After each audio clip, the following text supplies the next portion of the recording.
What's going on, everybody? It's your man, Louie T, here with a brand new installment of the Louie T Network podcast. Thank you for joining me. Lots to get to today. You know, it's crazy when things happen and you talk about it. It should have happened. It didn't happen. And normally when situations like the one we're going to talk about today transpire, normally the party that was in the wrong initially doubles down on being wrong, especially people with power, with money. They don't like to admit that they're wrong. Jags owner Sheed Khan had to admit he was wrong yesterday. Too little, too late. But we're going to talk about that. Jets hire Aaron Glenn to be their new head coach. I'm excited for Aaron Glenn. Wanted to ask you guys, do you think it's a good hire or not? And we'll kind of look at what's going on with all of the teams who still have vacancies as we continue to update the coaching carousel. I don't think I've revisited divisional round weekend as a whole.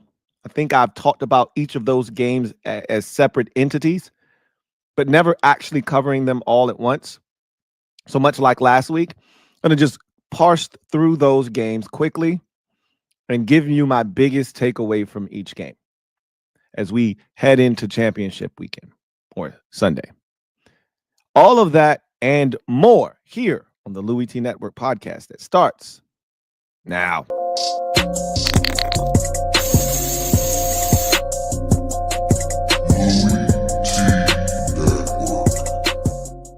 The Louie T Network is powered by MusicHead University. MusicHeads, classes in session.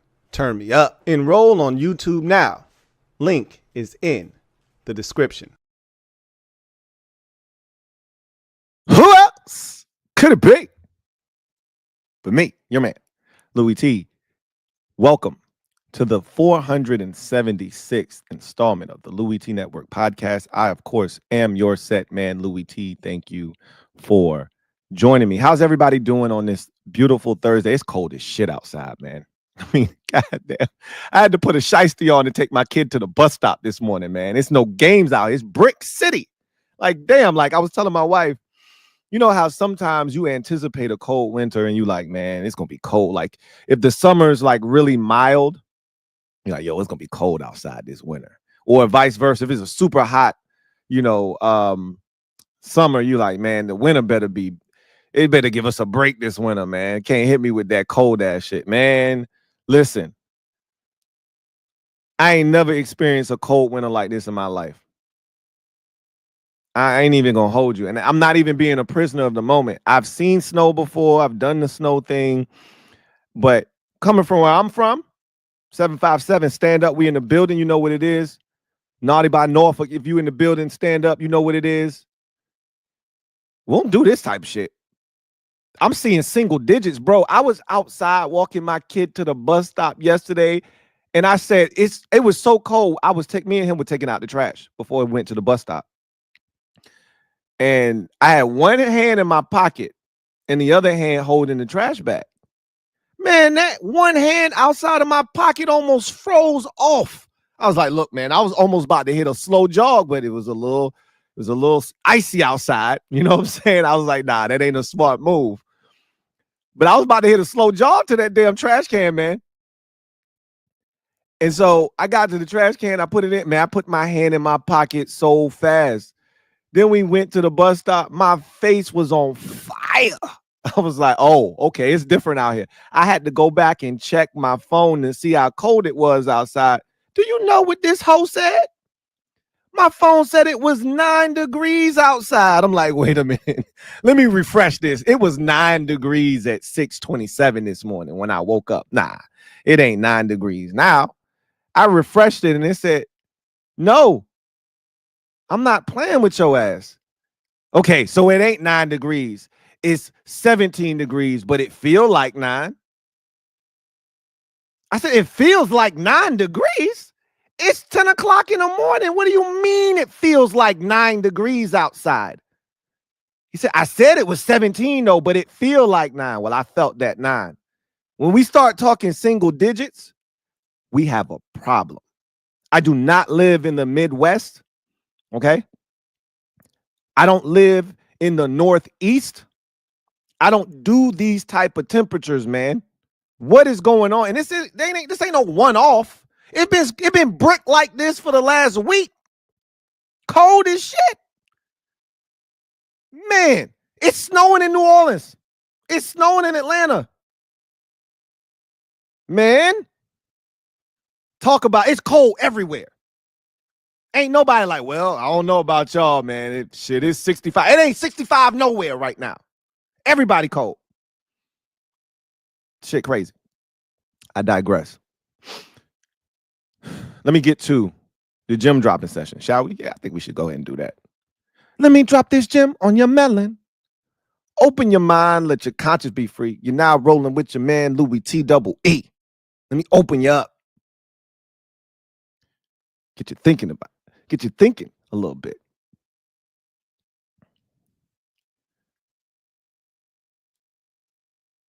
I saw something yesterday that made me smile. Look, I don't advocate for the plight of another individual.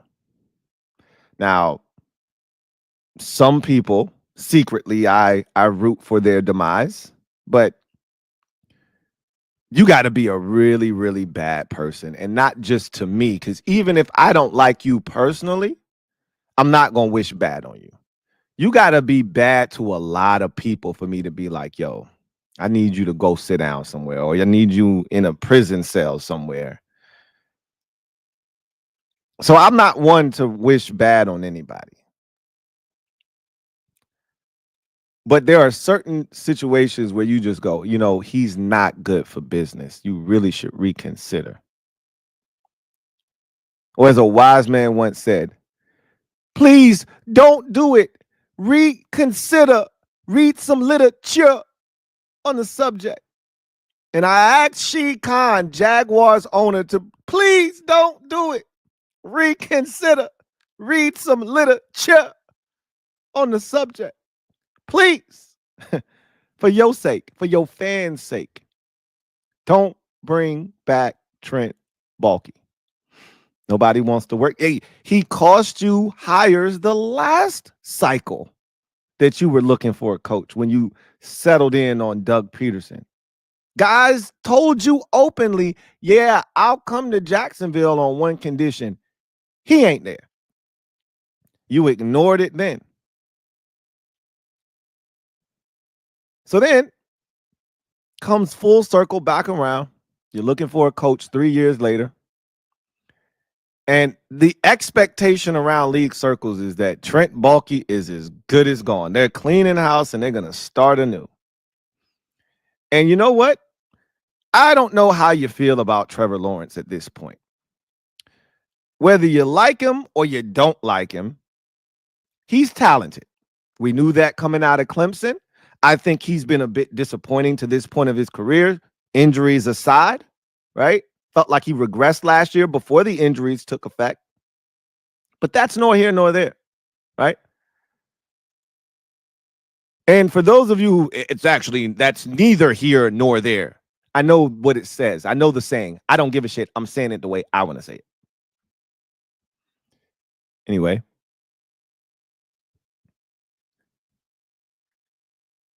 Trevor Lawrence has talent. And you can attract a high-level, high-quality head coach and GM with Trevor Lawrence as your signal caller. That's the type of bait that gets you an elite coach prospect. A young up-and-coming offensive coordinator with the chops that may be able to take you to the next level, or a high-level executive that's looking for an opportunity but it's going to be very selective because he can be. That's the kind of opening that attracts the next big thing at potentially head coach and GM. You had the stuff. You had the goods. There's talent on that Jaguars roster. I already said Brian Thomas Jr. is the next big thing at the receiver position. Like, I'm not going to be shocked if we're talking about him in the same vein as other LSU receivers like Jamar Chase and Justin Jefferson here in a bit. Malik Neighbors. Those LSU receivers look like they're ready to take over the league. And he looks like he's a part of that. There's real talent in Jacksonville. So the anticipation was you clean house and you give a new GM who is chomping at the bit to step into a talented Jacksonville organization that's looking for someone to come in and be a game changer. That's going to come in there, solidify that spot, continue to add talent to a roster that already has talent, and also go get you the coach that's going to push you over the top. And instead, Sheed Khan looked into Jaguar fans' eyes and lied to them in a way that I haven't seen an owner lie since Jerry Jones said, "I'm all in" to Cowboys fans. It's a evil world we live in. You know, it's a evil world we live in.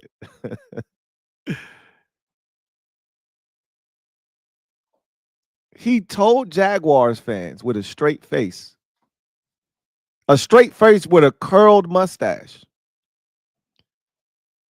Trent Baalke will not prevent us from hiring high-level talent at the head coaching position. He will not prevent us from getting whomever we desire.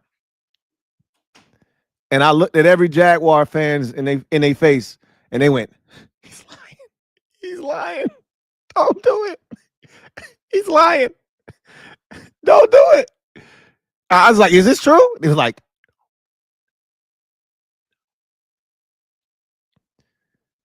I said, "Come on, Mr. Khan. I'm being respectful now. I'm gonna call you Mr. Khan. Mr. Khan, come on. Come on. Don't do this. You're making a grave mistake." He says, "No, I know. Trent's gonna be fine. He's not the problem." Okay. If you say so. All right. Fast forward 2 weeks after the coaching cycle has begun, right? Everyone fired their coach at the end of the regular season after week 18's contest.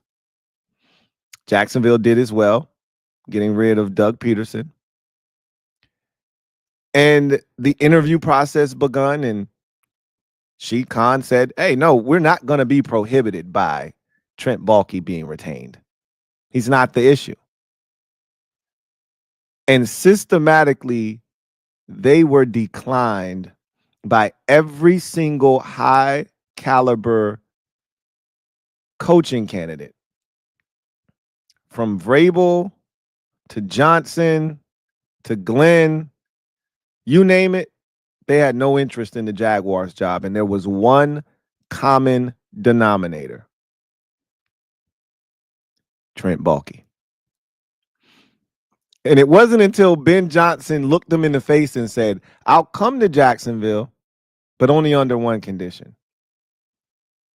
You get rid of Trent Baalke." Now, that didn't happen, right? But that was the assumption, because soon as Ben Johnson went with the Bears, Trent Baalke was relieved of his duties. Now, I got to give Sheed Khan some credit, because as I said at the top of the show, oftentimes when people with money, and with money comes power, whether you like it or you don't like it, but people in his position in life don't like to admit that they're wrong. So they double down on a mistake because they want to prove to everyone that they were right. I got to give him credit, because even though he was wrong, and he cost his team an opportunity to get some of the better coaching candidates that existed when this process first got underway. Now you're dealing with table scraps. There's still some good coordinators out there, guys that are still coaching because their teams are still in the mix. But of the guys that were available, of the guys that you could already have access to, they're pretty much gone.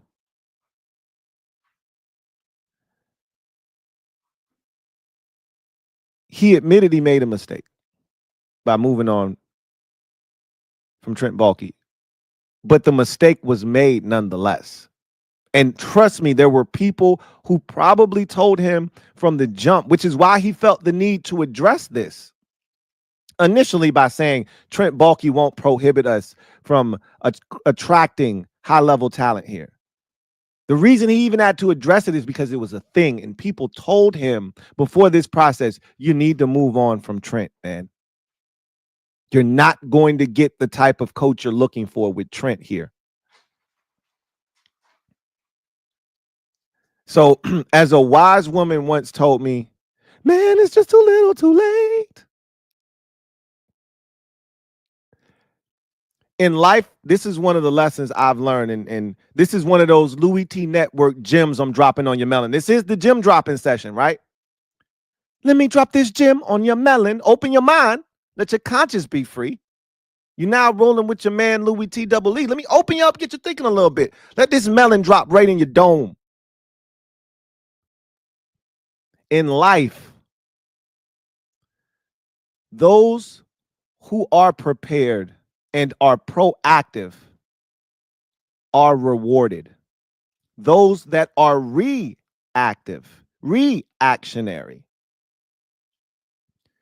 pay the price. Let me say that again. Those who are prepared and proactive are rewarded. You've heard the phrase, early bird gets the worm. There's no such thing as being nervous when you're prepared. Nervousness is for those who are ill prepared, those who are reacting instead of being prepared and proactive. In life, those who are proactive are rewarded. Those that are reactive pay the price. We call that learning lessons, right? We call that learning lessons in life. When you're reacting to something, chances are it already happened, and now you have to bounce back, or you have to pivot, change course. We've all done it. It happens to the best of us. It's called life. But it's those situations that need to prepare you for the future so that you don't repeat past mistakes. And it doesn't have to be in that same vein. If you fail at something because you were ill prepared, then that should prepare you for other things in your life to say, you know what? That happened to me the last time. I'm not going to let that happen to me this time or any other time moving forward, right? He knew about this coaching carousel and when it was going to begin. He knew the deadline. He knew what he needed to do, and he failed to act. He reacted to coaches shunning the opportunity to even interview for Jacksonville. I don't even need to waste my time. I'm not interested because I'm not interested in working with Trent Baalke. And it was that action that spurred him to say, damn, you are a problem. And we aren't going to be able to hire high level. I told you, even Liam Cohen, who I like a lot, I said, if I'm Jacksonville, I'm going after him. He was like, nah, I'm good, man. I'm good. I'm going to pass on that. Thanks, though. I appreciate the opportunity. I'm like, shit. Even Liam is like, nah, I'm good. You got some issues. It was at that point where Sheed Khan said, all right, damn, I made a mistake. Trent, you know you my dog, right? But you got to go. Business is business. Good for Sheed Khan, but guess what? Oh, you're just too little, too late. Damage is done. Damage is done. Now, I'm not saying you can't rebound from the mistake that was made, but the damage has been done. Now we'll see what Jacksonville ends up with. Right now, I'll be honest with you. They feel like they're kind of on par with New Orleans in terms of their job. Like, I didn't put them in that category initially because nobody wants the New Orleans job. Let's be honest. It's the worst job. I mean, that in Vegas right now. Vegas isn't a great destination, but they'll land on their feet. It's Vegas. They'll land on their feet. Tom Brady's a part of that. They'll figure it out.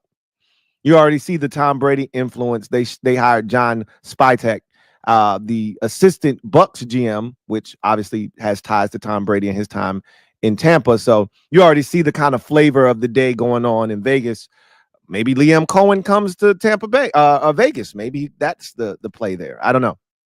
We'll see. But he wasn't with Brady, though, so there's no connection between those two. But anyway, I digress. Let's talk about Aaron Glenn. And let me just say this last thing on Trent Baalke. I really, really was sympathetic to my guy, Cubone. The first person I thought about when I saw Trent Baalke was fired. My brain went straight to Cubone, and I knew he was smiling somewhere. But I knew he also was saying, you could have done this 2 weeks ago, you dummy, and we would have had a better coach already.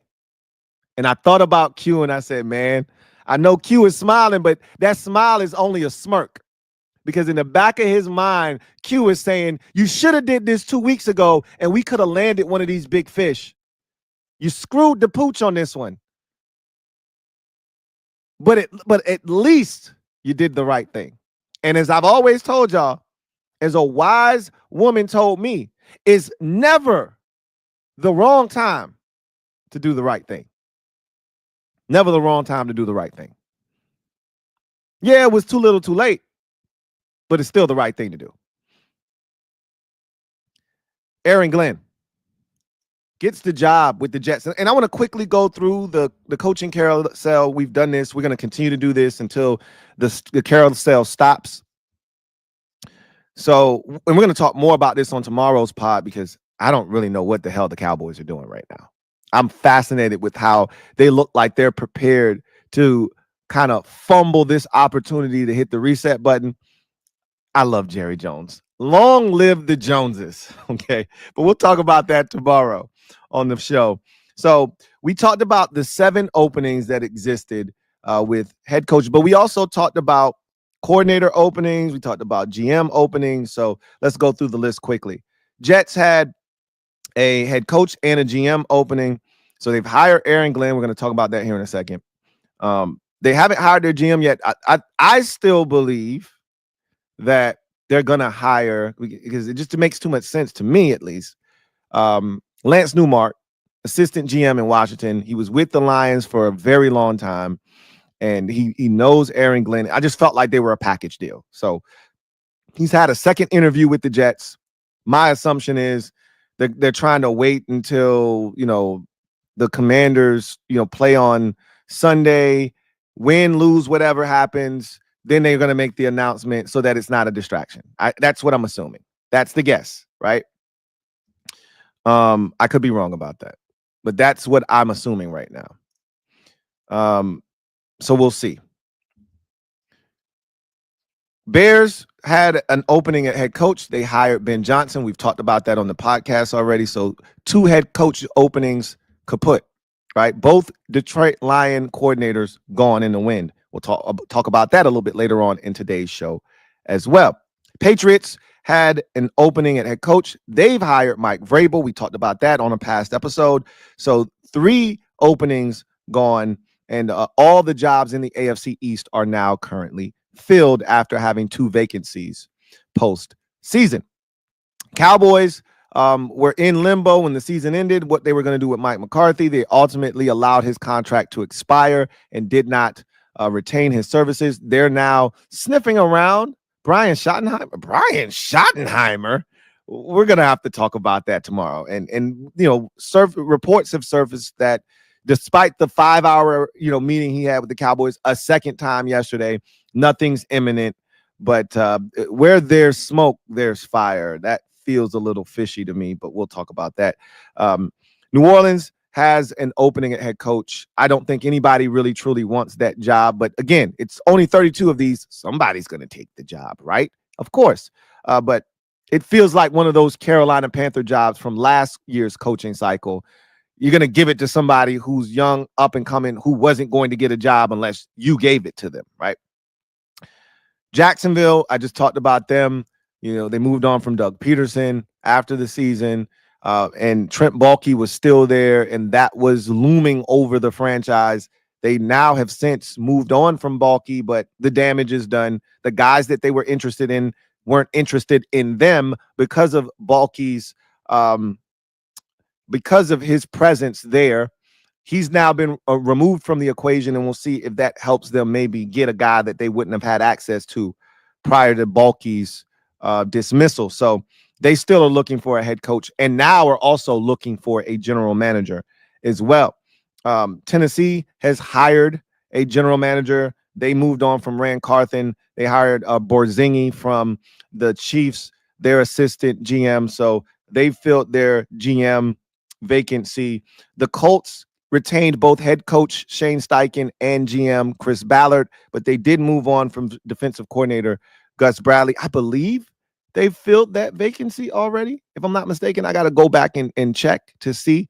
I'm not sure if they did or not, but I feel confident that they hired someone already, someone respected in league circles as a defensive mind too.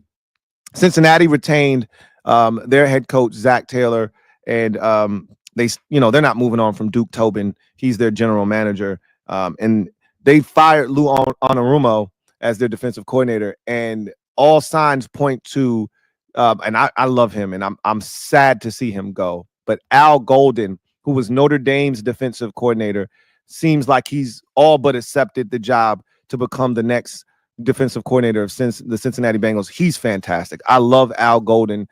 He was the reason that I know everybody's giving Marcus Freeman a ton of credit, and rightfully so, but Al Golden to me was the glue that held that thing together. The reason that we were dominant the rest of the season after losing to NIU was because of the defense and Al Golden. I thought he did a phenomenal job of really putting that team in a position to be in the national championship.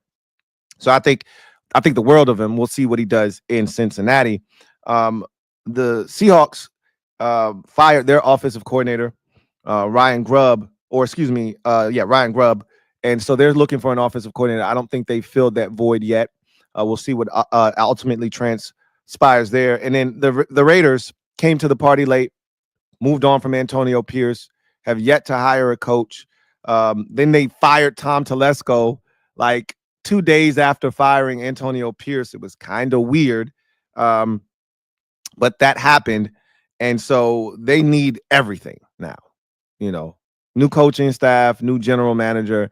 They've already hired a GM now, and John Spytek from Tampa Bay, their assistant GM. So they filled that void. Now he's going to assume the role of GM and find a head coach in Vegas, and we'll see what that looks like for the Raiders. So as of right now, you've got the Raiders opening, the Jags opening, the Saints opening, and the Cowboys opening. So 4 head coaching vacancies remain. As far as GM openings are concerned, the Jets still have an opening at GM, and is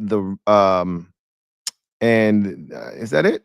And the Jags now have an opening at GM. So the Jets and the Jags are the 2 teams that don't have their GM situation under control. So lots of moving parts. We'll keep tabs on all of it. But I want to talk about the latest head coaching hire, and that, of course, is Aaron Glenn, who I am extremely excited for. I've heard nothing but good things about Aaron Glenn and his ability to get through to people, his intensity, his knowledge of the game. Being that he's been in environments with head coaches who understand what it means to get through to your players, obviously being in Detroit with Dan Campbell, I think had a tremendous impact on him because he knows the game. Former player, played for many years, a lot of them in New York with the Jets. So, you know, it was kind of a homecoming, bringing him back to the place where he did the most damage in his NFL career. And there's a fire that I've heard about him. There's a wealth of knowledge that exists there. No one's more prepared than him, et cetera, et cetera. So you saw the aggressive nature in which he coached in Detroit and how he had that defense playing ball despite all of the injuries. And I'm excited to see what he's able to do with that wealth of talent that he's going to inherit on the defensive side in New York. And, you know, we've heard about him and Ben Johnson, who, you know, both came from Detroit, who are looking to put together these tremendous staffs. And interested to see what both are able to do. And in the case of Ben Johnson, I don't assume he's going to give up play calling duties. Offensive coordinators love calling plays. They love it, love it, love it, love it. And so that's usually their baby. They'll hire somebody, put them in the spot. They'll be the token offensive coordinator, but you're not calling any plays, bro. But it'll be interesting to see what he does for defensive coordinator. We've heard some names thrown about for Ben Johnson as to what he's going to do potentially there. We'll see what comes to fruition. But for Aaron Glenn, I wonder if he will hire a defensive coordinator so he can just oversee the entire operation. I always feel like you're better suited as a coach to allow others to call the plays. I feel like you get too intertwined and too wrapped up in your side of the ball when you're a play caller. Like, for instance, the Texans are one of the worst situational teams in football. And I think a huge part of that is because DeMeco Ryan calls the plays defensively. So when shit isn't going right defensively, guess what you're doing as a defensive play caller? You walk over to the linebackers and you're talking to them. Hey, what happened there? What'd you guys see? Like, it's shit happening on the field. You can't turn your back to the field. Some shit could happen that requires your attention, and you need to be locked in, right? Sean McVay will go over to Matthew Stafford and sit down. Like, bro, they just kicked the ball off. There could have been a fumble that you need to challenge. He's over here sitting down talking with Matthew Stafford, asking him what he just saw. Like, I can't put myself in that position as a coach. I need all eyes on the field at all times, and I need somebody else handling that. To me, if you want to be successful in this league, and look, there are plenty of guys that are successful, that do call the plays and have no issues managing the game and calling plays. I'm not telling you, this is just my opinion. This is my philosophical belief. I remember Kyle Shanahan, who calls plays. And again, offensive guys, more so offensive than defensive guys. Defensive guys will give it up. They'll give up play calling duties.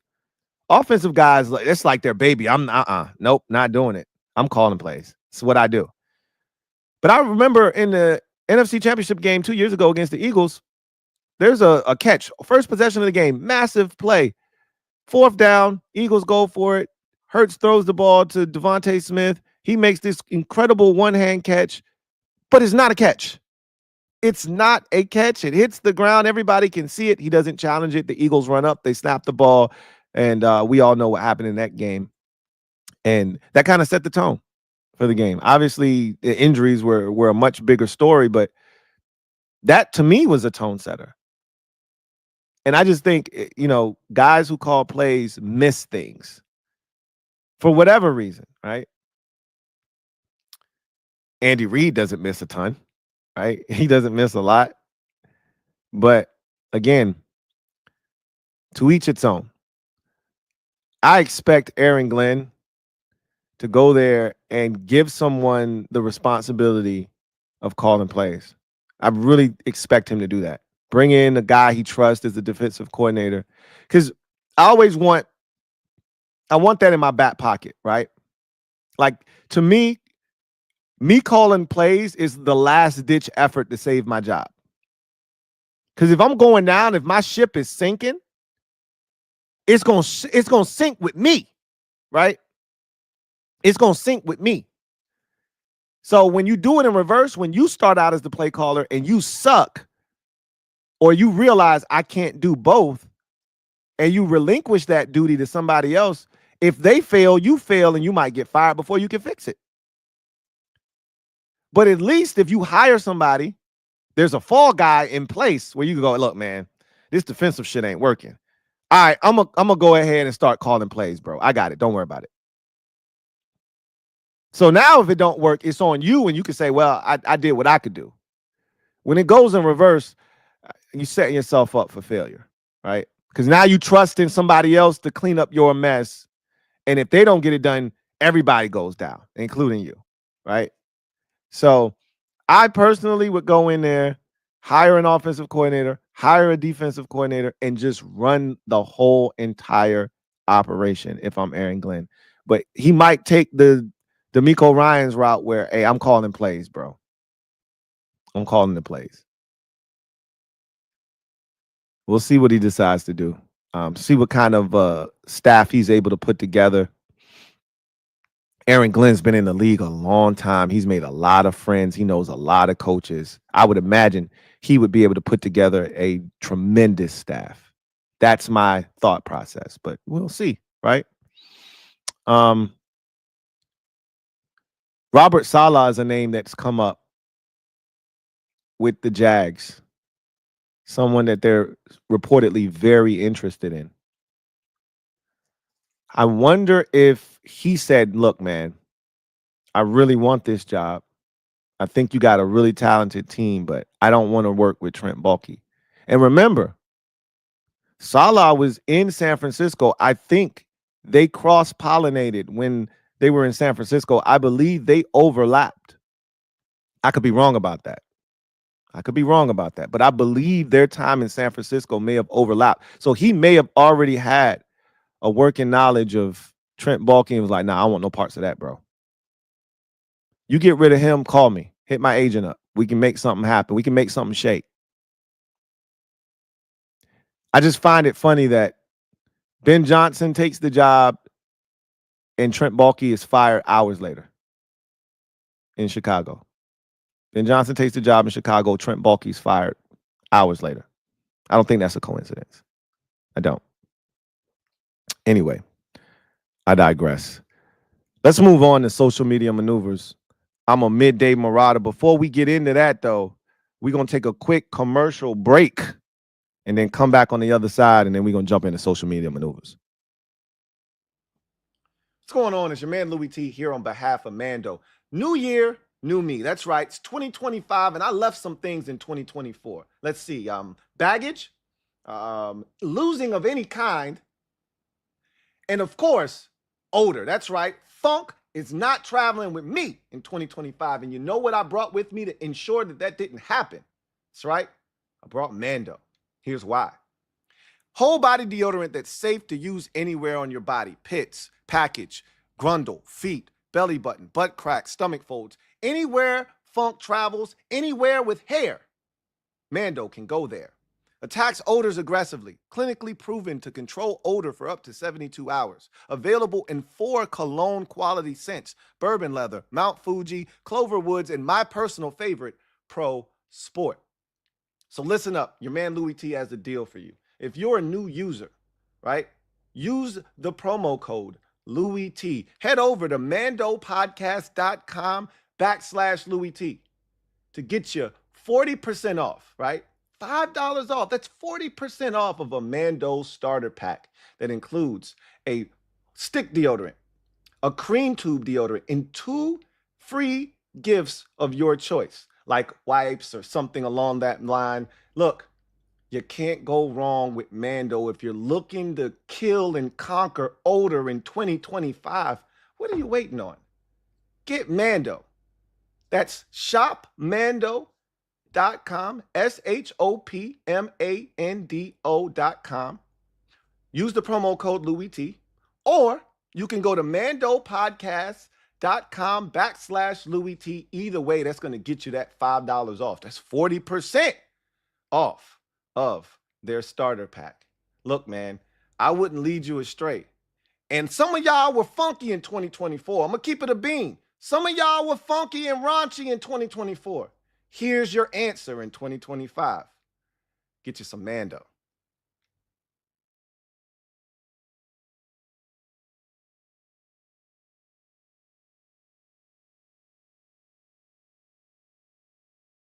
All right, so y'all know how this works.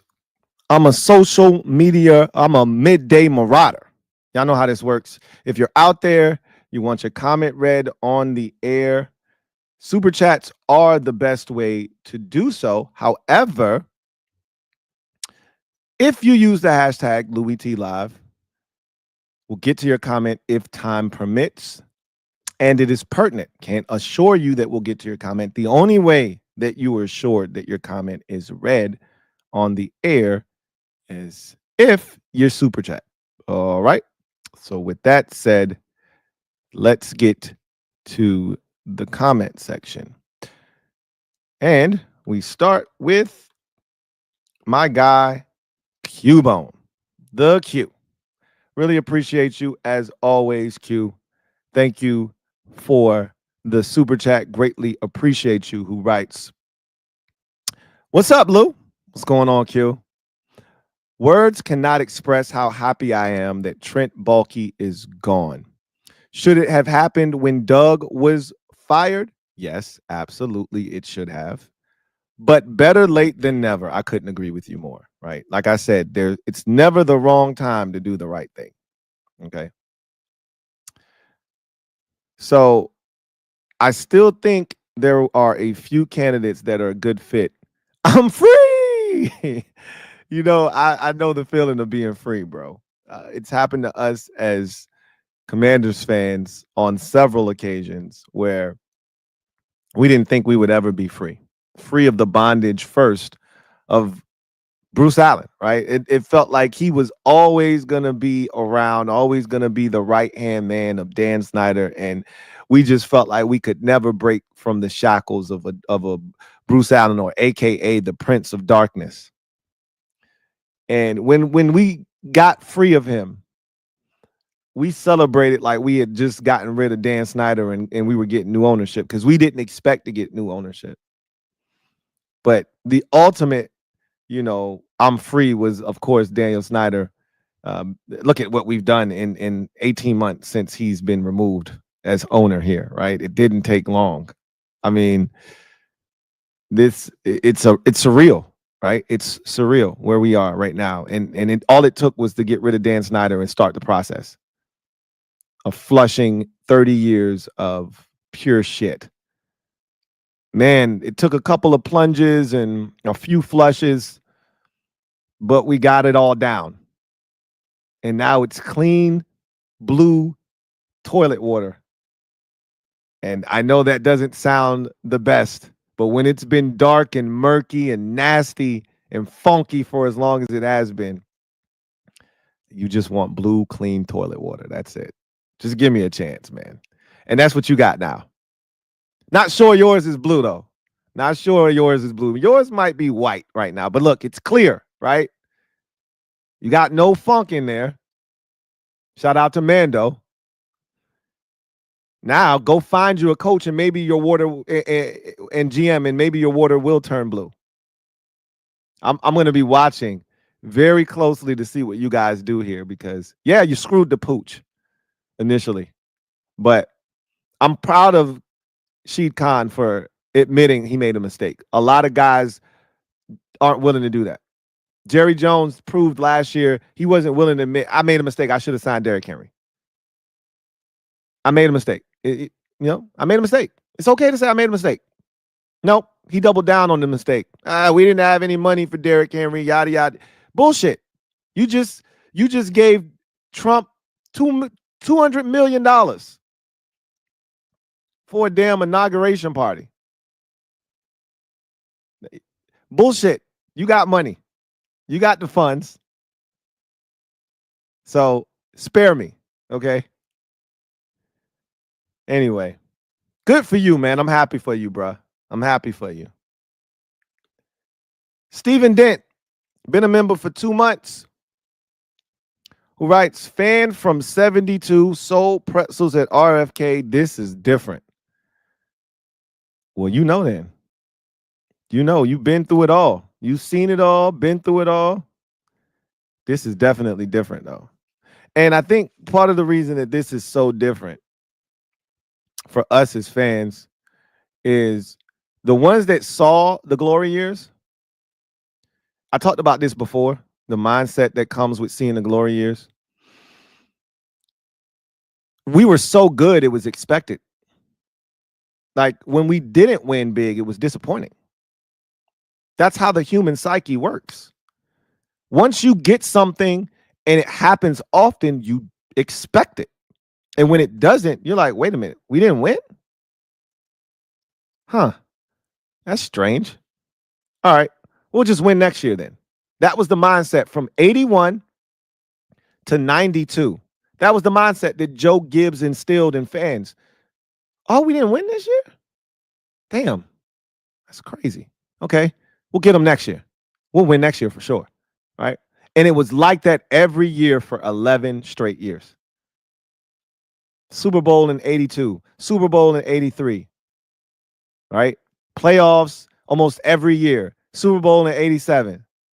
Now, didn't win all those years, right? Didn't win the Super Bowl in 83, but you went 2 years in a row. So in that short time frame, from 82 to 87, you went to 3 Super Bowls. Went to another one in 91. Played in numerous divisional round and championship games.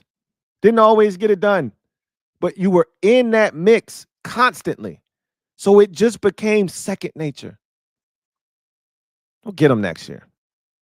And then Joe left the first time and all hell broke loose. But you were so pampered and spoiled as a fan that you just assumed we'll pick up right where we left off. Pick up right. And you know, you don't win in 93, and it was bad in 93. It was bad. That's how you ended up being able to draft Heath Schuler at like 4 or 5 or wherever the hell we were drafted. It was bad in 93. Felt bad for Richie Pettibone in 93. It was bad. You hire Norv in 94. And he's the hottest thing smoking. Best coordinator in the game. Cowboys have just won 2 straight Super Bowls. He's a big catalyst as to why. We're back. God damn it, we're back. 94 wasn't good. You realize Heath Schuler is a bust. 95 wasn't good. And then comes 96, and you're like, hell yeah. 7-1 start to the season. We're back, god damn it. And then you don't make the playoffs. You still don't make the playoffs that year. And you flame out. And you're like, ugh, what's going on? And then 97 happens. Now you got all kinds of quarterback, conversations, and Gus Frerotte is banging his head up against walls and just dumb shit going on. And you're like, oh my God. Then 98 happens and you're like, hey, we should bring back Trent Green. He's pretty good. But we don't. He goes on to be really successful in Kansas City, and you're like, ugh. Then Brad Johnson happens in 99. And you're like, hey, we're back. And then that thing happened. And we weren't the same for a very long time. So contrary to popular belief, and I get it, Snyder was awful. He was the worst, and you weren't going to win anything with him. But we weren't good before he got there. We weren't good before he got there. We just weren't the steaming pile of shit that we were once he got there. I think the reason it hits different for the fans that have seen it is because now you're not taking it for granted. Now you're not expecting it, but you should be in the future because this is the beginning of a dynastic run with our young superstar quarterback. But you have a greater appreciation for what you're watching because you didn't think this was going to happen. It's a good feeling. But don't stay there too long because we're not content. Stephen Dent, thank you for the super chat. Greatly appreciate you. Stephen, thank you for being a member of the MOBB who writes, Lou, great work as always. LB is delusional, contradicted every point he made. That's one of his calling cards. His superpower is contradiction, right? I love it. He's my guy, but he contradicts himself all the time. I think he realizes it after the fact. But, when you're trolling somebody, you're not going to admit you're wrong in the moment. He might come back. I got my friends. One of my friends, I told you, he's the biggest troll that I know. Buccaneers fan. You guys met him in the comment section if you were in the comment section of the Commanders Kings video during the lead up to the Buccaneers game, the wild card game. And he's one of those dudes, and LB is a lot like him in this sense. They're such big trolls that they say things in a moment to try to get you riled up. And this is why it doesn't work on me anymore, because I know LB now. I know how he operates. Used to get to me at first because I thought he was serious. Then I realized, oh, okay, you a troll. Okay, all right, I see where this is going. So now I know how to deal with those type of people because one of my best friends is that way. And then 2 weeks later, they might say some crazy, reckless stuff. And then 2 weeks later, man, I was tripping. Or they finally admit it. LB might not ever admit it, but like he did the Bo Nix thing. He had no choice but to admit. Yeah, I like Bo Nix. I didn't ask you if you liked him. Is he better than Jaden? Nah, he ain't better than him. He even said that Jaden is one of the few guys in the league that can carry a team. He's acknowledging it took him a while to get here, but he's there, right? Says give him more super chat money. Hashtag he broke. I told you got to stop calling people broke, bro. That's when you know he mad and he in his feelings. When he start calling out people and being mean to people. Like, it's one thing to rib people, give them a hard time. It's another thing to attack people. That's when you know you mad, though, and you and your feelings. And you should never take it personal. That's one thing I learned very early on in this game. Don't take it personal. If you feel yourself starting to go there, you crossing that line, then it's time for you to get out. Not overall get out, but like get out of that situation. It's going too far, right? That's how social media can get you. If you're not careful, and I always tell y'all, it's a dangerous place that social media is. Be careful. It's not safe out there on them streets. You feel yourself getting into a personal spat, get out. You might never meet that person in real life. Get out. Don't have a dick measuring contest with that person on social media. Get out, right? Don't waste hours of your life that you can't get back. Get out. So I've learned with him, he was mad. I could sense the nervousness. You know what LB at the beginning of the show yesterday felt like? It was very reminiscent of this. I'm a psychology guy, so I pay attention to everything. It was very reminiscent of Rome. When we had CFT on the show for the very first time, and he knew we were going to jump him, right? He came out and he was so defensive and the energy was just so toxic. And I could see him. He was like that guy, the perfect way to describe Rome. And so many people had that gif of the kid on Scared Straight that was laying down in the bed and they walked in, they started screaming and he started shaking and shit and he jumped up, right? That was Rome. Like, we had him in the corner and he was this scared little kid. And like, that wasn't the energy that we were trying to put off on him, but he came in with that aggressive energy, like, I'm ready for all the smoke. And it wasn't even supposed to be that way, but because he came with that energy, you asking for us to match that energy. And we was here for all of the smoke. And LB came out with that same type of energy, and that's when I know you scared, right? I'm as loose can be. Like, there's no tightness, no nervousness, because I already told you when you prepared, what you got to be nervous for. I got 5, man. That's my preparation. I got 5. I got a coaching staff that's going to have us prepared, and I got a quarterback that's one of the best in the league. I ain't sweating nothing. Sounds simple, just like it. Hey, stop Saquon Barkley and make Jalen Hurts throw. Sounds simple. A lot of teams have tried. Most have failed. That's why the Eagles are in the NFC Championship game. Yeah, they got a whole squad. They got a whole team. Everybody on their team is legit. Meanwhile, we got one guy. And stop him. And the rest of the team will falter. Yep. Many have tried. Most have failed. That's why we're in the NFC Championship game. I'll take my chances with my guy over your whole squad. But don't worry, he got a team behind him. It ain't like he doing all this shit by himself. He got a squad behind him. But LB's nervousness last night, his aggression last night told me all I need to know about how he's feeling about this game. He tried to put it on, it's the NFC Championship game. Nah, that ain't what it is. If you were confident, I've seen him confident before. Don't tell me it's just because it's the NFC Championship game. Now you seeing me for real. No, you came out aggressive because you're nervous. You're scared. You know we're a real threat. And I'm here for all of it.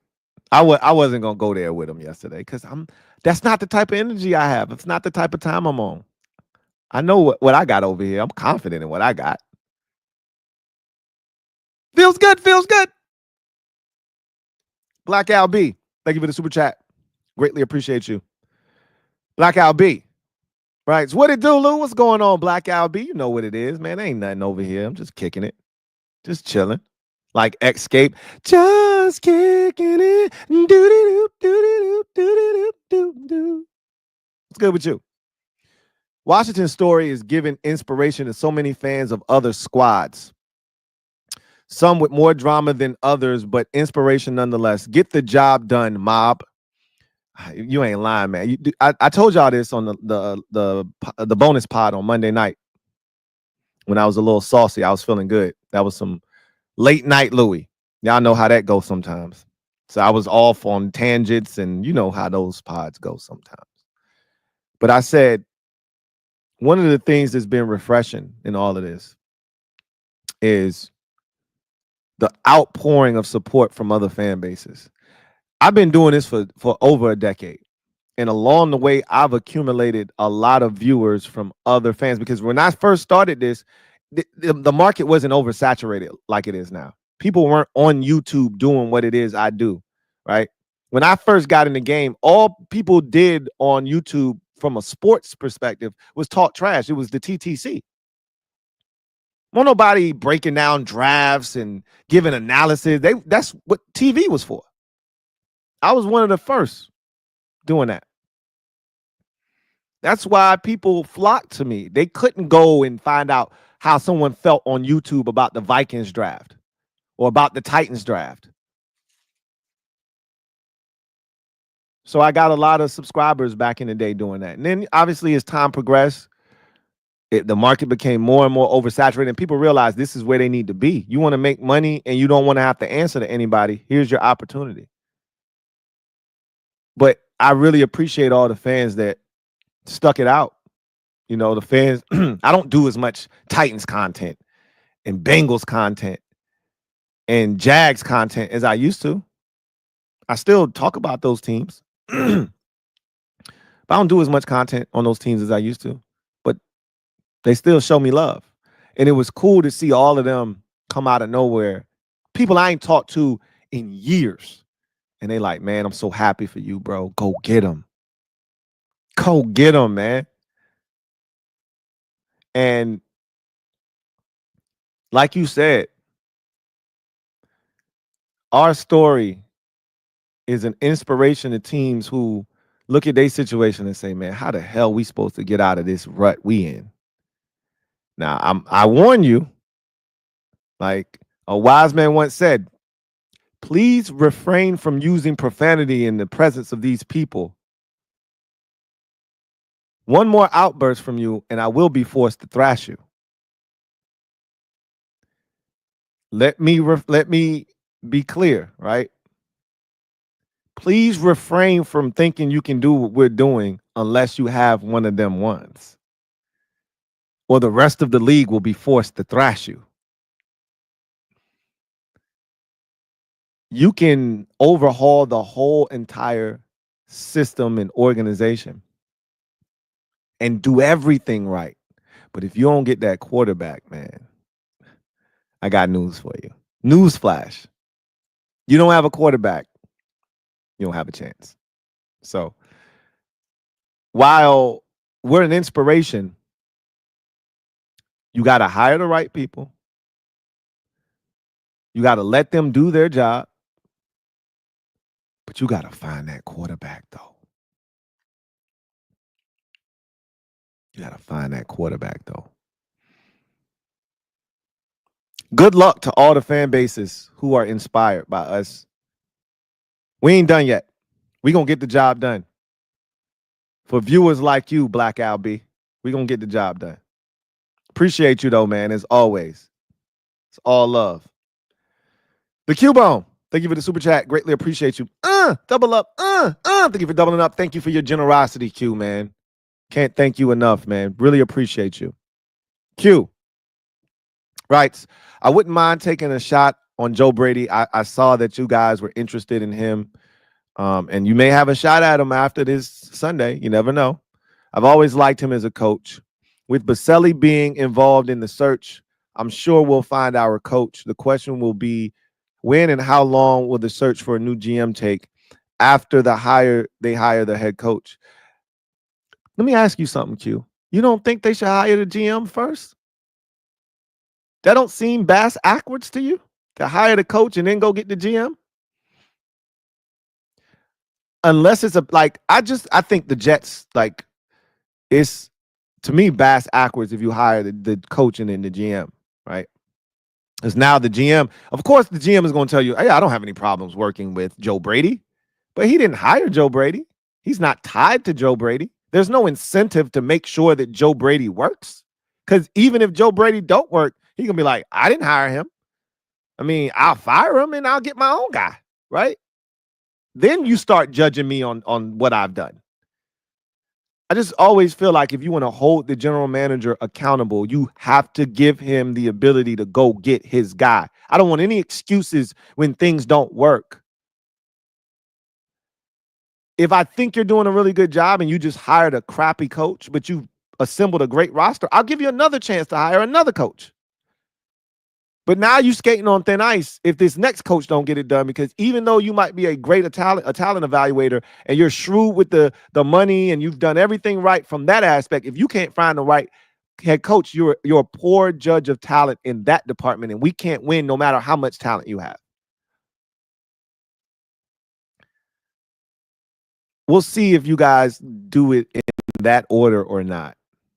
I think the Jets already hired Lance Newmark, but out of respect for the squad, he's going to let it play out until after Sunday. And then as soon as we win that game, we're going to hear that Lance Newmark is the new GM of the New York Jets. That's what I think is going on there. That's my guess. I saw him at practice today. He chilling. Lance Newmark chilling. He got that job already. But he respecting the game, and I can appreciate that. Then you got 2 weeks after the championship game to let that simmer over, say your goodbyes to everybody, dap everybody up, and then you can move on, right? I mean, he'll be there for this. He part of this. He'll be there for the stretch run, but he got to get things busy in New York with the Jets, right? I would like to see y'all hire a GM first, then go get the coach. While you could be taking this time right now. This is part of the thing about waiting as late as you did in the game, but take this time. You still got till Sunday to find a GM. You can find one. Keep doing your due diligence. Maybe you will, maybe you won't. Maybe that's asking a bit too much, right? It's Thursday. You don't want to rush this process.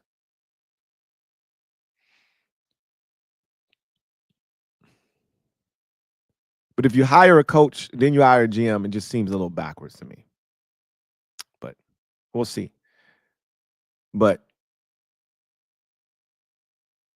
I'm happy for Joe Brady. I was a big Joe Brady fan. I thought he was going to do good work in Carolina, and it didn't work.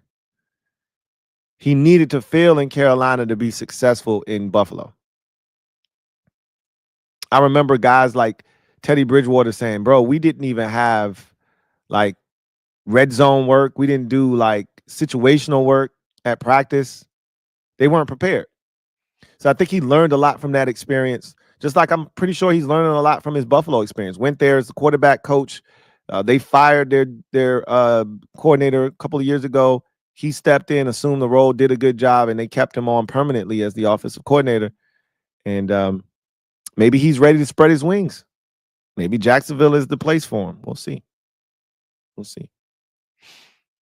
Good luck to you, Q, and whatever you guys do. Good luck. J.2626, thank you for the super chat. Greatly appreciate you. Thank you for being a member of the MOBB. My guy, J. writes, I think this will be I think this will be the best team effort we've seen this season. I think we win by 10 to 14 points. Hard to imagine us playing better than we did against Detroit. Now, yeah, we gave it up on the ground and we could not stop 26. All right. Sonic was kicking our ass. Jahmyr Gibbs, I'm aware. But to force 5 turnovers, to practically be unstoppable in the game offensively, score 45 points. I don't know if you can. I mean, if you want to say a more complete game, that means you don't miss a field goal, right? That means you don't miss a 4th down attempt, and you're not getting gashed, because we gave up 500 yards of total offense.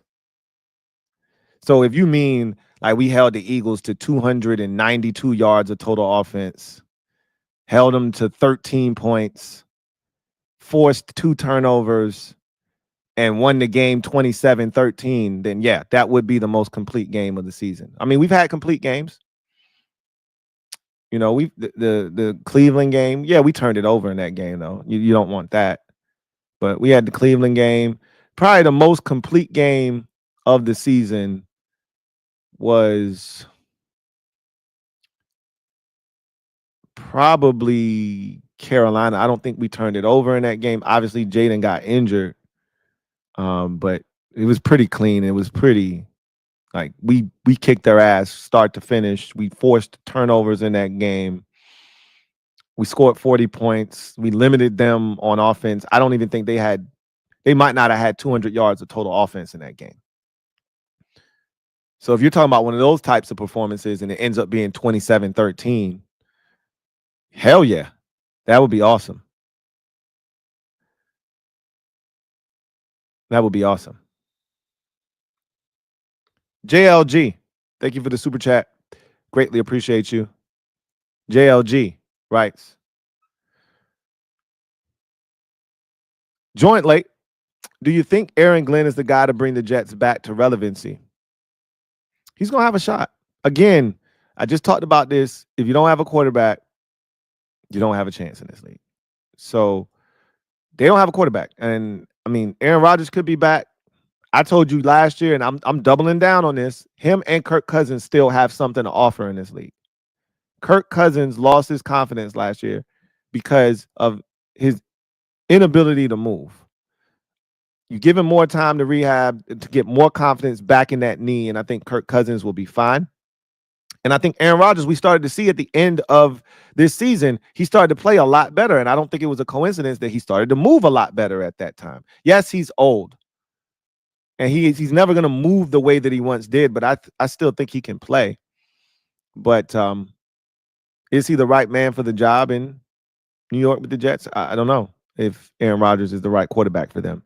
But I do think Aaron Glenn is a breath of fresh air. Now, he's another defensive coach, and we know the Jets love them some defensive coaches, going all the way back to Rex Ryan, right? Eric Mangini, right? Robert Saleh, Aaron Glenn, right? They love them some defensive coaches. But I really think that this is a talented roster. But at some point, you got to get the quarterback position settled and squared away. And they've been searching and searching and searching. And until they get that fixed, it doesn't matter who you hire as a head coach. You're not going to win. I think he can whip them into shape, he being Aaron Glenn. But they got to get a quarterback. They got to get a quarterback. I've heard nothing but good things about Aaron Glenn and what he brings to the table. But you got to get a quarterback. You got to get a quarterback. All right. Let's transition to our final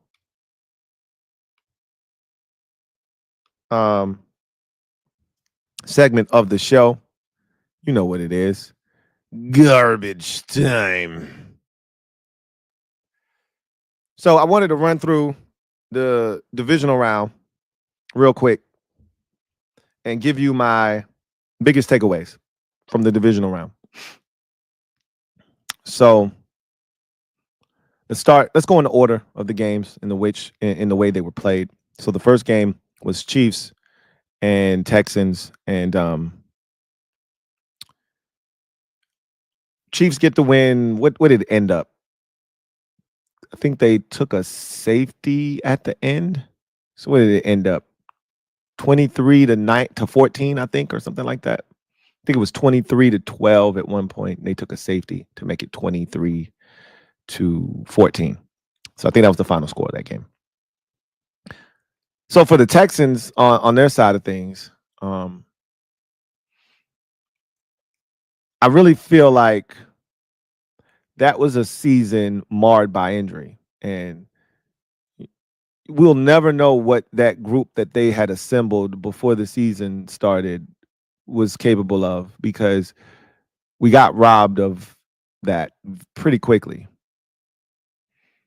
They went out, traded for Stephon Diggs. They traded for Joe Mixon. He was a home run. Diggs was playing well early in the season. They looked dynamic and explosive on offense. They were winning ball games, and then boom, the first domino fell, which was Nico Collins' hamstring injury. And while he was out nursing the injury, Diggs loses his ACL and is done for the season. Collins comes back, and you're like, well, at least they still got him, and they got Tank Dell. And then in the week, I think it was 16 game against the Chiefs, Tank Dell goes down for the season with a very nasty injury. And so you're just left with Nico Collins and Joe Mixon. You were basically back to where you were last year minus Joe Mixon. And it wasn't enough. It just wasn't enough. And a lot of people will talk about the penalties. We'll get to that with the Chiefs. But it wasn't enough. And Kamimi Fairbairn, who had been really good this season, missed a bunch of kicks. And they made too many mistakes. You know, you can't make mistakes on the road against a team that's better than you and expect to win. Unfortunately, they didn't get it done.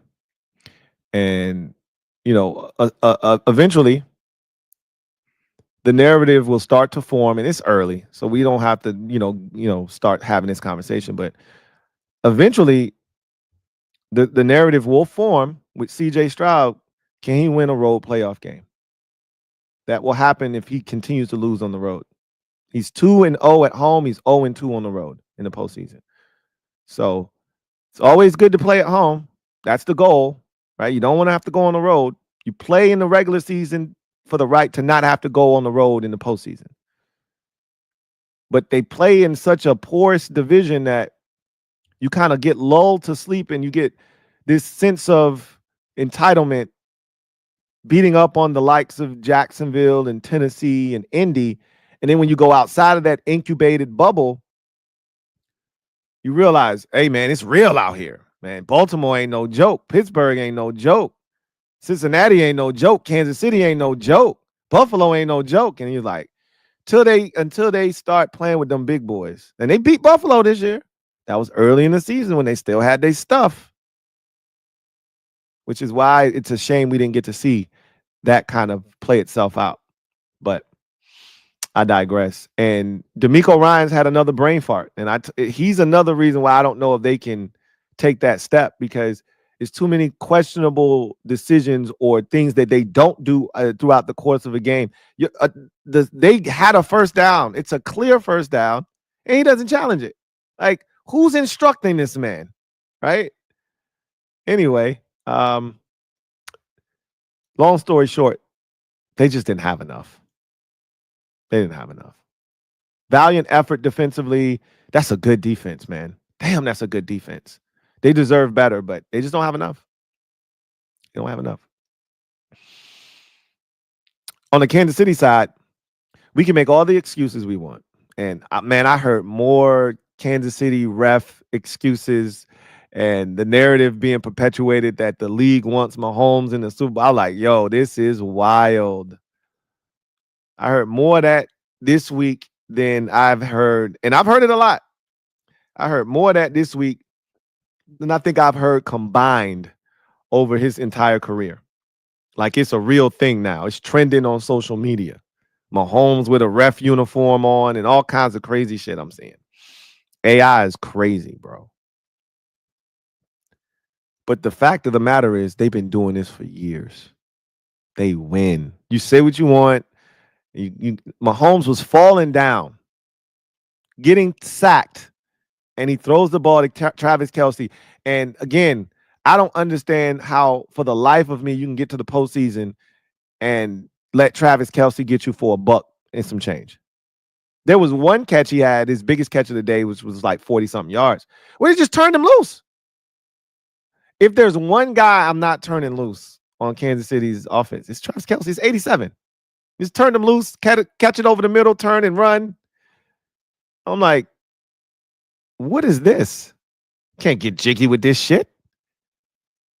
Then on that touchdown, he catches it, and he looks down at the defender like, bro, really? You thought you could stop me?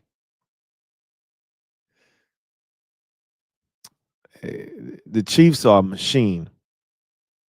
Until somebody has the ability to get all the way to the outlet and unplug this machine, you say whatever you want. Them boys have won 2 straight Super Bowls and are on a crash course collision for a third. I do think Buffalo can and will stop them, but I wouldn't be shocked if they didn't. I don't think any of us would be. Mahomes is on a quest to become the greatest of all time. And the only way you can do that is by winning Super Bowls. You don't have to pass Brady, but you got to get at least remotely close. He's trying, and he's got a lot of career left. One step away from going to yet another Super Bowl. 7 straight AFC championships Mahomes will appear in, and he's now 7-0 in the divisional round. That's the biggest takeaway. Man doesn't lose in the divisional round of the postseason. Incredible. Incredible. Second game of that day, Commanders, Lions. Obviously, if you're the Commanders, let's start with the Lions. We'll save the best for last here. My biggest takeaway is this was your shot. This was some 8 Mile Detroit, Eminem. You do not miss your chance to go because opportunity knocks once in a lifetime. Go, right? This was you better lose yourself, right?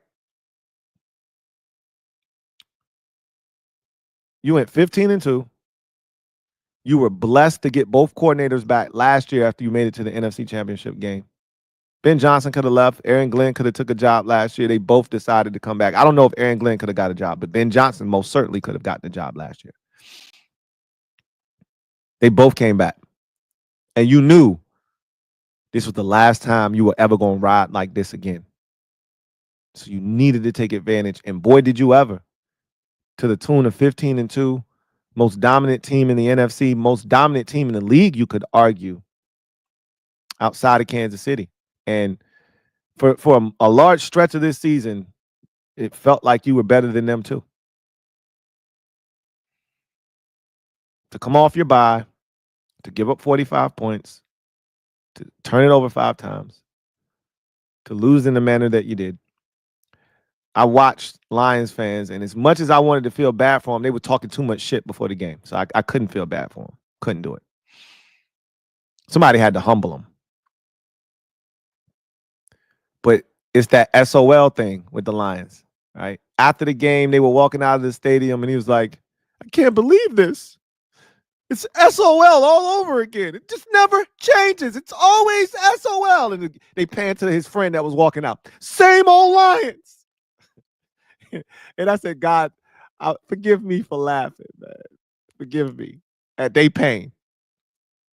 Knowing I was a part of the reason why they feel this way. Knowing we created that pain. But they asked for it. But the bigger, I saw Dan Campbell. I love me some Dan Campbell. Y'all know that, man. But he was crying at the podium, and I'm like, man, I want to do that to Nick Sirianni. I want him crying at the podium on Sunday evening. That's the goal, right? Because he looked like somebody that'll cry.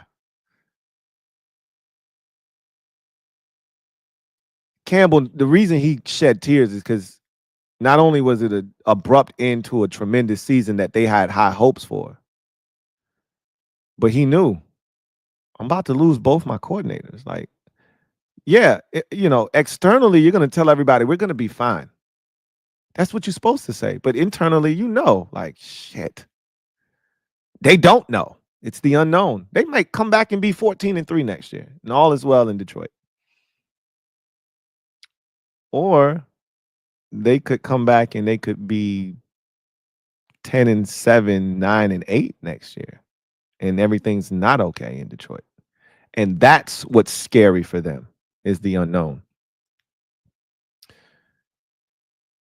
Then there are the Commanders. 45-31 victory for the Commanders. And this improbable run from 4-13 to NFC Championship game with the possibility of the Super Bowl and having a rookie quarterback do something no quarterback has ever done in NFL history. And that's the storyline. I mean, what are we talking about here? It's Jaden Daniels and this improbable run that he has the Commanders on, and the greatest rookie season we've ever seen, and he's not done yet. And that performance in Detroit, coupled with his defense creating 5 turnovers and just being unstoppable, because even with those turnovers, the game was 3 points, 2 separate occasions. The deficit was cut to 3 points on 2 separate occasions in this game.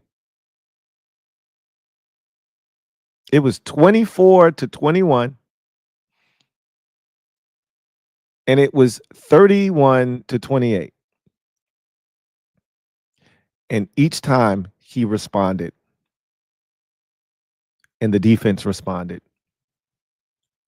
And so credit has to be given to the defense. They weren't perfect, but boy, they were opportunistic. But this was all about Jaden Daniels and his poise, his confidence, his ability. They had no answers. 4th down, 3rd down, red zone, touchdown. He was masterful, and he continues to show a level of poise and quarterbacking that you just haven't seen from a rookie ever. And so the obvious storyline is that they're moving on to the championship game, and if he wins this game, they keep moving the goalposts back. It was if he wins this game against Detroit, it's greatest rookie season we've seen from a quarterback, and he's one of the top 5 quarterbacks in the league now. Is if he wins this game against Philadelphia. They just keep moving it back further and further, because at some point they expect him to come up short. Problem is, he doesn't, they don't, and neither do I, or the rest of the fan base for that matter. Next game, Sunday, first game up, Eagles hosting the Los Angeles Rams. Start with the Rams. Eagles win that game 28-22. I was surprised at the physicality first and foremost, but that's not the biggest takeaway. The biggest takeaway is that Sean McVay and Matthew Stafford are very dangerous.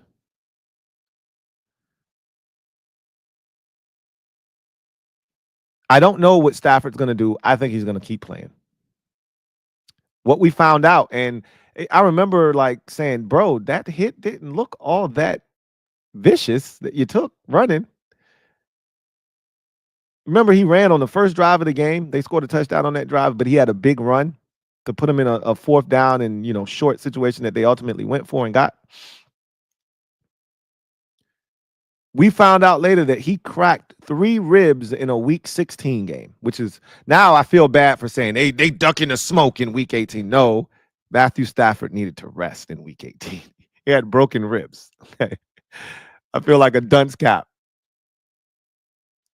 My apologies. Mistakes were made. So when he took that hit, that level of discomfort we saw from him was, damn, I just re-aggravated some shit. But he gutted it out, and he had those boys in a position to steal that game. And McVay did a hell of a job. Stafford did a hell of a job, and hats off to that defense. The only thing that you could say about that defense is they couldn't stop Saquon Barkley, which they couldn't do in the first game. And we can't let that be our story because they couldn't stop Saquon, and that's what ultimately did them in that game. They sacked Jalen Hurts, 6 times in that game, I believe, 7 times. They forced him to fumble. They didn't recover it. They almost picked him off in the end zone, should have picked him off. That defense played well enough to win. And unfortunately, they gave up one too many runs to Saquon, and the offense couldn't complete the cipher. But as long as they've got McVay and McVay has a quarterback, and assuming it's Stafford, they got a shot. That's the takeaway. But how much longer can you ride that combination of McVay and Stafford? How much longer can that last? That was probably, I'm gonna be honest, that was probably the last realistic shot at winning the chip. They were one, final possession, finishing that drive off from getting to the championship game again. The Rams, bro. Like, who thought? I know you could say the same thing about the Commanders, but who thought the Rams, of all teams, would be in that position? Not me. Not me. Eagles. Obviously, the storyline here is Saquon Barkley. I mean, he continues to be really good.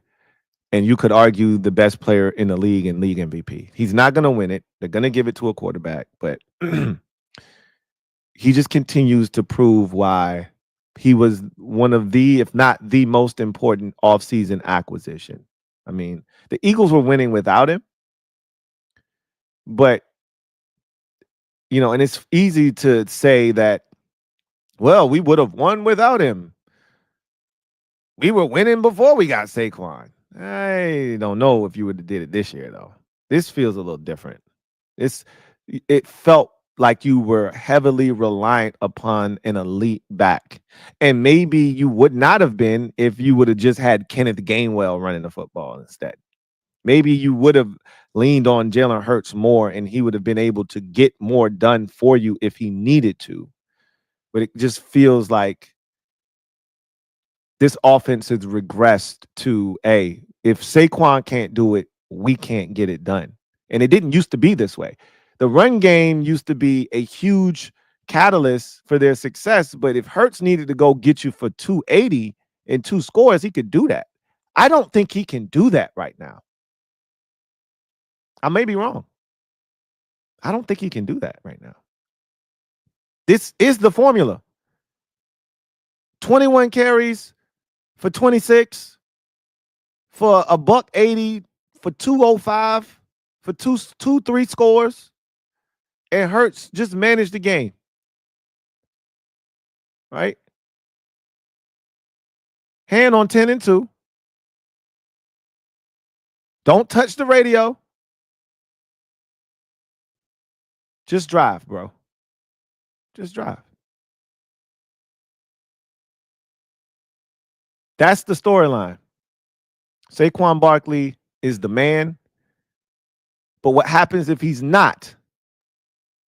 Can you still win? We may find out on Sunday. We'll see. Then, final game. Bills hosting the Ravens, 27-25 final in that game. Biggest takeaway for the Ravens is Lamar not being able to get it done yet again in the postseason. And I know that's low-hanging fruit, and that's not a fair narrative to Lamar. There were other circumstances that prohibited them from winning this game. But the turnovers were what they were. Lamar had a bad fumble that turned into a touchdown that initiated a 14-0 run in the game, right? It was 7-7 when he fumbled that ball. They scored a touchdown off that. They scored another touchdown, and it was 21-7 before the Ravens scored a field goal to make it 21-10. Lamar had an interception, a bad interception, for a guy that only threw 4 the entire year. And then Andrews had, just a miserable day. Fumble, crucial, critical fumble, and, of course, the drop 2-point conversion. So, once again,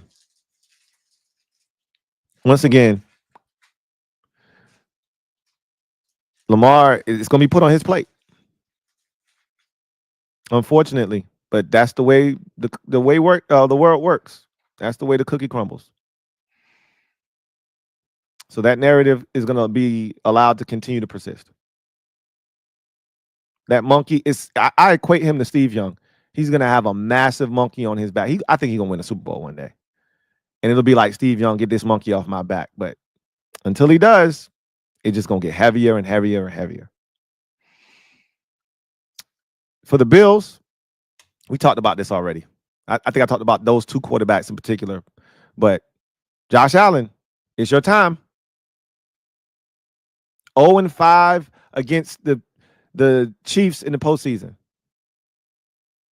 At some point, the madness has to stop. Are you prepared to make it this Sunday? The biggest storyline is the winner of that game, I thought, was going to have a great chance of going to the Super Bowl. This is why you win more games in the regular season, so that game is played at your stadium. If that game was in Baltimore, the Bills might have lost that game. But that game was at home, and they had some good juju going, and they were able to get it done. Now can you go to Arrowhead and win? It's Super Bowl or bust for the Bills. There's no such thing as a successful season if it doesn't end with their first Lombardi. And you can't just go to the Super Bowl because you've done that enough times. Bills fans can't stomach another trip to the Super Bowl that doesn't result in a win. They probably prefer you to not even go. So it's all or nothing. Well, you got your shot. That's all you can ask for. You got a chance. You got to slay the demon, the dragon that is the Kansas City Chiefs. So, anyway, I digress. That's going to do it for me, your man, Louie T. I got a couple of supers that I'm going to knock out, and then we'll get out of here. So, Q-Bone, thank you for the super chat. Greatly appreciate you. Q writes, plot twist. Apparently, Liam Cohen has been talking to the Jags today.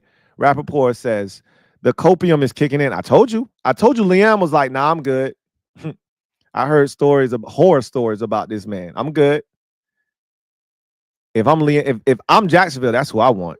I was impressed with Liam Cohen. That's who I want. Because Joe Brady's doing that shit with one of them ones. Like you're not sure if was it one of them ones that did it or was it him?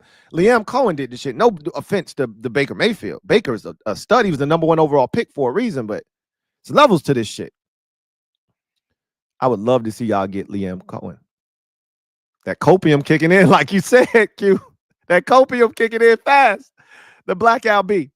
Thank you for the super chat. Greatly appreciate you. Blackout B writes, Double up. Let me double you up first. And humble them. Y'all did. Goodfellas laugh. Yeah, we did. I love it. I love it. But we not done. The job is not done. The job is not done yet. More still left to do in any event. That's going to do it for me, your man, Louie T. Thank you for joining me here on the 476th installment of the Louie T Network podcast. Do me a favor, hit that like button. If you haven't already done so, hit the subscribe button for more great content. Turn on that notification bell so you don't miss a thing. Also, watch party Sunday. Link is in the description of this video. Also going to be pinned to the comment section. Come out, support, and watch us punch our ticket to the Super Bowl together as we raise hell together. And lastly, I will be live tonight, Commanders Nightly News. If you're a Commanders fan or you just want to come hang out and kick it with us, by all means, come on out. We'll be talking about that Eagles contest. We'll be talking about what was said at the podium today, et cetera, et cetera. So look forward to seeing you guys a little bit later on tonight as well. But until then, I'm your man, Louie T, signing off. You guys have a good one. Take care. God bless. Good night.